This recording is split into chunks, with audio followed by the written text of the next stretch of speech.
Hello everyone, আসসালামু আলাইকুম। সকলে কেমন আছেন? নিশ্চয়ই ভালো আছেন। তো আমি আপনাদের দয়া আল্লাহর রহমতে ভালো আছি। আজকে আরেকটি নতুন রেসিপি নিয়ে আপনাদের সামনে হাজির হয়েছি। সেটা হলো, আপনারা এখানে দেখতে পাচ্ছেন কিছু একটা বাটা দেখা যাচ্ছে। হ্যাঁ, আপনারা ঠিকই ধরেছেন। তবে এগুলো হচ্ছে চিংড়ি মাছ বাটা। ছোট ছোট চিংড়ি আছে, যেটাকে ধানি চিংড়ি বলে। সেই চিংড়ি মাছ আমরা এখানে বেটে নিয়েছি। তো আজকে আমরা চিংড়ি মাছ দিয়ে সুস্বাদু বড়া তৈরি করব। তো এই বড়াটি কিভাবে তৈরি করি সেই ভিডিওটি সম্পূর্ণ দেখবেন। আশা করছি আপনারা উপকৃত হবেন এবং আপনারা দেখে খুব আনন্দিত হবেন।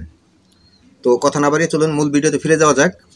এখানে আমরা চিংড়ি মাছ বেটে নিয়েছি, সাথে নিয়েছি পেঁয়াজ কুচি, আর পেঁয়াজ কুচির উপর আছে গরম মশলার গুঁড়ো, কাঁচামরিচ, আদা রসুন বাটা, লবণ, হলুদ মরিচের গুঁড়ো, আর সাথে দিয়ে দেবো ধনিয়া পাতা। আর শীতের দিনে ধনিয়া পাতা না দিলে তো যে কোনো তরকারি হোক, যে কোনো ভর্তা হোক, স্বাদ হয় না। তাই আমরা এখানে ধনিয়া পাতা দিয়ে দেবো।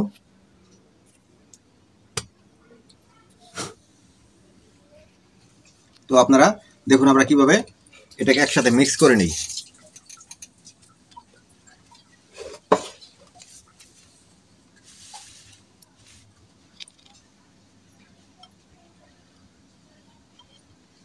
প্রথমে আমরা গরম মশলা দিয়ে পেঁয়াজ এবং মরিচটাকে ডলে নিই, সাথে লবণ দিয়ে দেবো স্বাদ মতো।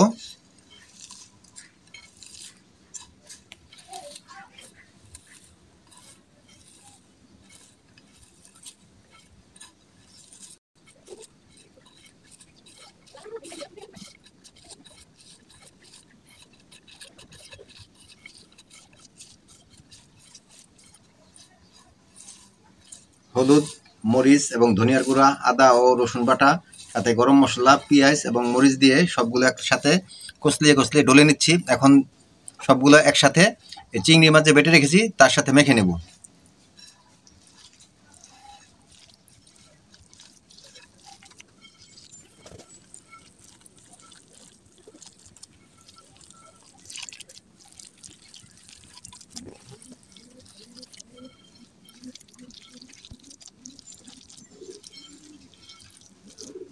সবগুলো একসাথে মেখে নিয়েছি। তো এখন আমরা সর্বশেষ ধনিয়া পাতা দিয়ে দেব।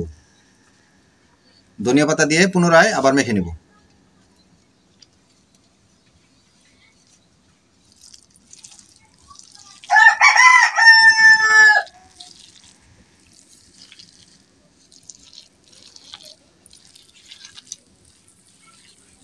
তো ফাইনালি আমরা চিংড়ি মাছ বাটা, ধনিয়া পাতা, হলুদ মরিচের এবং ধনিয়ার গুঁড়া, গরম মশলা গুঁড়া, লবণ ও আদা ও রসুন বাটা সবগুলো একসাথে দিয়ে ধনিয়া পাতা সহকারে সবগুলোতে মেখে নিয়েছি। তো এখন আমরা এটাকে ভাজার জন্য প্রস্তুত করে নিয়েছি। তো চলুন আমরা এখন এটাকে ভাজা শুরু করে দিই। তো ধৈর্য ধরে আমাদের সাথে থাকবেন, স্কিপ না করে সম্পূর্ণটা দেখবেন, দেখে আপনারাও করতে পারবেন এভাবে চিংড়ি মাছের বড়া। তো ফ্রাই প্যানের তেলটি গরম হয়ে গেছে। এখন আমরা চিংড়ি মাছে মেখে রেখেছিলাম সেই মাখা চিংড়ি মাছগুলো বড়া বানানোর জন্য দিয়ে দেব।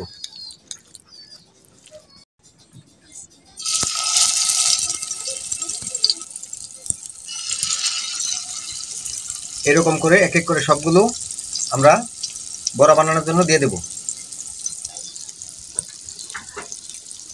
এক এক করে আমরা 8 পিস বড়া দিয়ে দিয়েছি, আর অবশিষ্ট কিছু আছে, এগুলো পরের বার দিয়ে দেব। তো এগুলো উল্টিয়ে পাল্টিয়ে ভেজে নেব। তো আপনারা আমাদের সাথে থাকুন এবং আমাদের বড়া বানানো দেখতে থাকুন। তো এক পিঠ ভাজা হয়ে গেছে, তো এখন আমরা আরেক পিঠ ভাজার জন্য উল্টিয়ে দেব।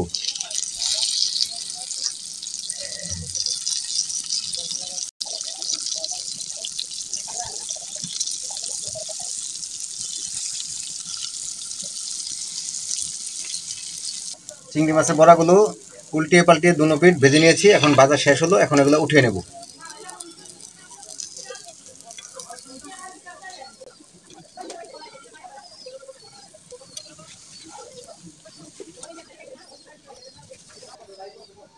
এখানে এক খোলা ভেজে নিয়েছি, আরেক খোলা দেওয়ার জন্য চুলার উপরে বসিয়ে দিয়েছি আবার একটি ফ্রাই প্যান, তার ভিতর দিয়ে দিয়েছি সয়াবিন তেল।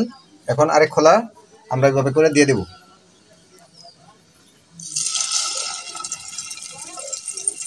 এক এক করে সবগুলো দিয়ে দেবো এভাবে। তো আজকের চিংড়ি মাছের বড়ার ভিডিওটি কীরকম লাগলো আপনারা কমেন্টে জানাবেন। আর যদি ভিডিওটি ভালো লাগে তাহলে আপনারা একটি লাইক দিবেন, কারণ একটি লাইক দিলে পরবর্তীতে আরেকটি ভিডিও বানানোর উৎসাহ জাগে। তো লাইক দিতে ভুলবেন না। আর যারা এই ধরনের ভিডিও পেতে চান তারা চ্যানেলটি সাবস্ক্রাইব করে পাশে থাকা বেল বাটনটি বাজিয়ে অল একটি ক্লিক করে দিবেন, যাতে করে পরবর্তীতে নতুন কোনো ভিডিও আপলোড দেওয়া মাত্রই আপনার মোবাইলে নোটিফিকেশনটি পৌঁছে যায়, আপনার যাতে কোনো ভিডিও মিস না হয়ে যায়। তাই সাবস্ক্রাইব করতে ভুলবেন না। আর ভিডিওটি আপনার বন্ধুবান্ধব, আত্মীয় স্বজন এবং শুভাকাঙ্ক্ষীদেরকে দেখার জন্য ভিডিওটি শেয়ার করে দিবেন, যাতে করে তারাও দেখে এই ধরনের বড়া বানিয়ে খেতে পারে। আজকের ভিডিওটা লম্বা করব না, এখানে রাখবো। দেখা হবে পরবর্তীতে নতুন কোনো জায়গায়, নতুন কোনো রেসিপিতে, নতুন কোনো রান্নায়, নতুন কোনো ব্লগে। তো ততক্ষণ পর্যন্ত সকলে ভালো থাকবেন, সুস্থ থাকবেন। তো আল্লাহ হাফেজ। এখন আমরা বড়াগুলো উঠিয়ে নেব।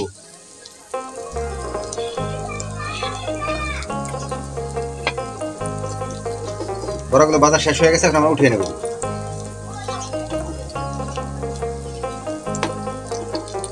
তো ধন্যবাদ সকলকে কষ্ট করে আমাদের ভিডিওটি দেখার জন্য। এইভাবে আমাদেরকে সাপোর্ট করবেন, আমাদের পাশে থাকবেন। তো আজকে পর্যন্ত রাখবো। আল্লাহ হাফেজ।